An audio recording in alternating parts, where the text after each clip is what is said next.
Ladies and gentlemen, as we all know, Jaron Ennis versus Vergil Ortiz is a no-go. Now, ladies and gentlemen, Jaron Ennis took it to his IG story and basically stated that I seen the rumors on social media just like y'all did as far as the fight with me and Vergil. I was unaware that alleged negotiations was being made on my end. From here on out, if it didn't come from me and me only, don't believe it. And I will address it. I'm staying at 47 or moving up to 54 at a later date and time. He really didn't know what was going on in negotiations. Now, if y'all familiar with the channel, subscribe to the channel, smash the like button. Y'all tuning into Punch Drunk Boxing, aka Mr. Moonshine himself. I've been pleading with fighters that, yo, you supposed to be in the negotiation table at all times. Don't let your promoters or managers or even attorney tell you, I'll handle it. Don't worry. We got it. We'll handle it. No. This is your life, not just your career. You're supposed to be in the negotiation table at all times. Every call, every email should be directly to you. And then you present these type of offers to your team and then y'all work it out. But it is what it is. It's a learning curve for Jaron Ennis, as we all know that he's been having problems with manager problems, promoter problems in his career. And hopefully that his career doesn't turn out to be like Demetrius Andrade, right? Promising career, got all the skills in the world, but then the business aspect of it just didn't give him the type of opportunity that his skill set deserved.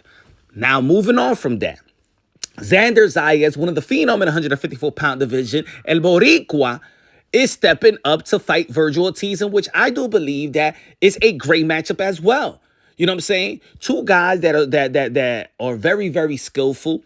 I believe that Vergil Ortiz probably got more power, but he's older than Xander Zayas. Xander Zayas got a lot of even room to grow, but I believe in the 154-pound division, he has one of the best wins of the phenoms coming up. You know what I'm saying? He beat Patrick Teixeira. Patrick Teixeira used to be a WBO 154-pound champion before he got beaten by Brian Castano. And you already know that Brian Castano gave Jamel Charlo a run for his money in the first fight and then got knocked out in the second fight for the opportunity for him to become a undisputed champion. And shout out to Jamel Charlo. Hopefully Jamel Charlo moves back to the 154-pound division because I would like to see a fight with him and Terrence Bud Crawford as well. Now, this is a compelling matchup with Xander Zayas versus Vergil Ortiz. Vergil Ortiz, who had a rough night versus Boacek, in which many believe that could be the fight of the year. But in my opinion, is Amanda Serrano versus Katie Taylor, the fight of the year, hands down, right? But, you know, that could be a nominee, right? And there's people out there that feel like Vergil Ortiz lost to Boacek. But, look, it was a great fight. A lot of young, great fighters in the past always have these type of tough fights in their career, right?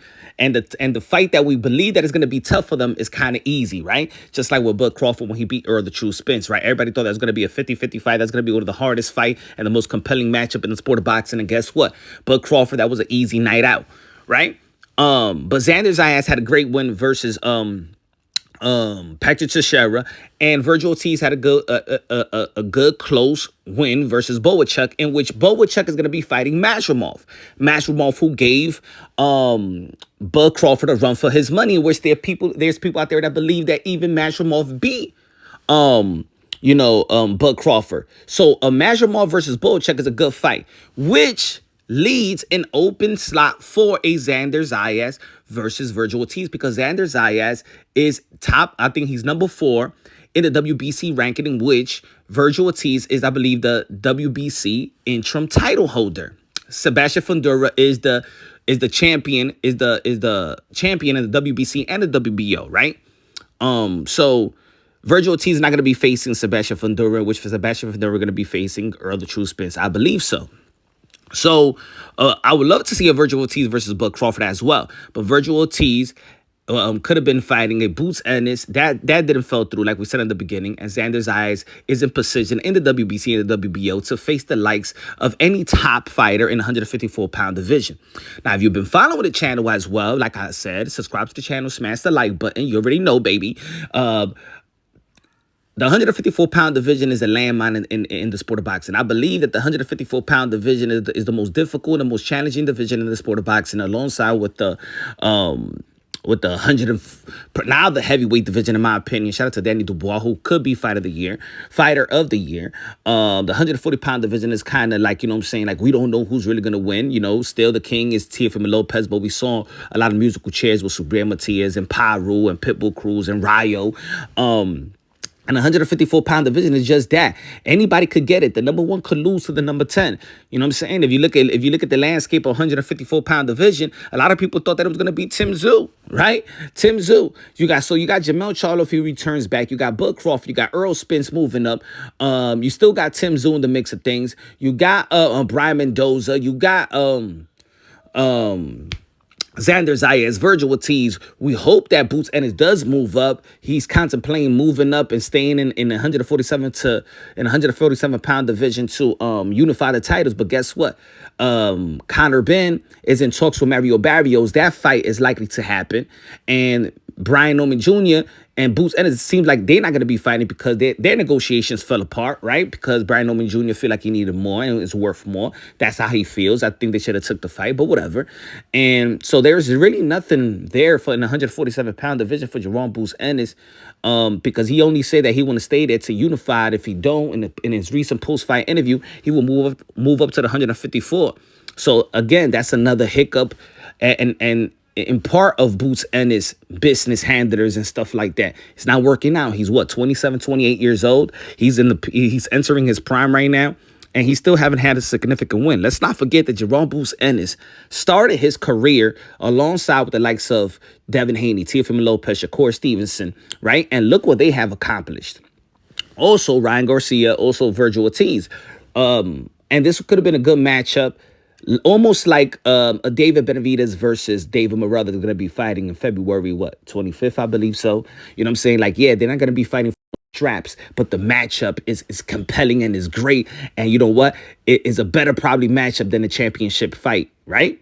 It's almost like, let's say Gervonta Tank is going to be fighting Lamont Roach March 1st, right? But it's not more compelling than a David Benavidez versus David Morrell. It's not more compelling and more satisfaction than a Vergil Ortiz versus Boots Ennis, right? But still, that's a championship fight.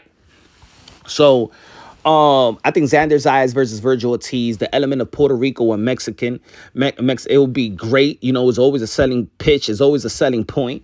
Both of these guys have great personalities, have humbling personalities. It's really easy to like Xander Zayas and Vergil Ortiz. You know, even we talk about a lot of father trainers, right? Even Vergil Ortiz Sr., he's not an outspoken person. So I think that this is the type of fight that I think every fight fan respects. I think they're both respectable fighters. I think that Xander Zayas has worked his way traditionally up the ranks very quietly. He hasn't had that type of statement, you know, knockout victory that puts everybody on notice. But I do believe that victory that he had with Xander Zayas, that victory he had with Patrick Teixeira, to me was more credible than most of the victories of the what you call prospect contender type of fighters at his age bracket, right?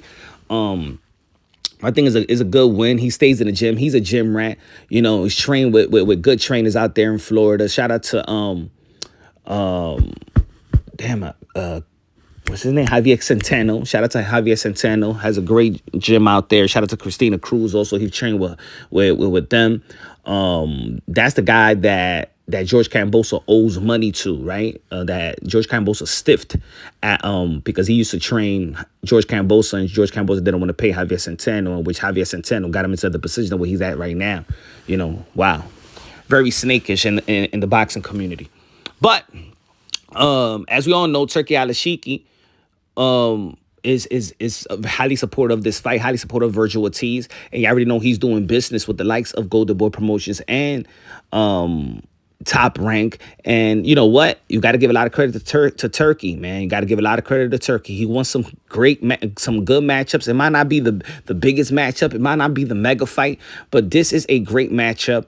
Xander Zayas and Vergil Ortiz, and I can't wait to see it as well. Anything that, and the Boachuk and the Masvidal fight, I think it could be in the same night, right? Also, we're going to get the Kid Austin versus Shakur Stevenson as well. I believe in the same night, February 22nd.